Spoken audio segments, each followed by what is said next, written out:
چارسدہ کے علاقہ دلدار گڑھی میں تحریک متاثرین سیلاب کے زیر اہتمام اسکول کے بچوں نے دریائے سوات کے کنارے سیلاب سے متاثرہ علاقوں کو آفت زدہ قرار دینے کے حق میں منہ پر کالی پٹیاں باندھ کر انوکھا پرامن احتجاج کیا۔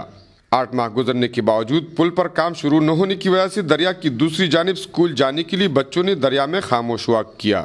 اس موقع پر تحریک کے بانی جواد خان، علاقے کے معززین اور عوام کثیر تعداد میں موجود تھے۔ خاموش بچوں کو بینر پر لکھے گئے 8 مختلف زبانوں میں اسکول طالب علم عطا الرحمان نے منہ پر پٹی باندھ کر سٹک کے ذریعے خاموش خطاب کیا۔ بینر پر سیلاب زدہ علاقوں میں یوٹیلٹی بلز کی معافی، ہنگامی بنیادوں پر دریاؤں کے کٹاؤ، تباہ شدہ آبادی اور مساجد کی تعمیر، وطن کارڈ کی منصفانہ تقسیم، متاثرین کو مناسب روزگار اور متاثرہ زمینوں کو دوبارہ قابل کاشت بنانے کے حوالے سے الفاظ درج تھے۔ علاقے کے معززین نے میڈیا سے بات چیت کے دوران کہا کہ بچوں کو دریا کی دوسری جانب سردی میں ٹھنڈے پانی اور گرمی میں پانی کی کثرت کی وجہ سے اسکول جانے میں مشکلات ہیں۔ انہوں نے کہا کہ آئندہ سیلاب جیسی آفت سے بچنے کے لیے ملک بھر میں چھوٹے بڑے ڈیموں کی اشد ضرورت ہے۔ انہوں نے مزید کہا کہ متاثرہ علاقوں کو آفت زدہ قرار دینے کے لیے تحریک متاثرین سیلاب چارسدہ بہت جلد سپریم کورٹ سے رابطہ کرے گی۔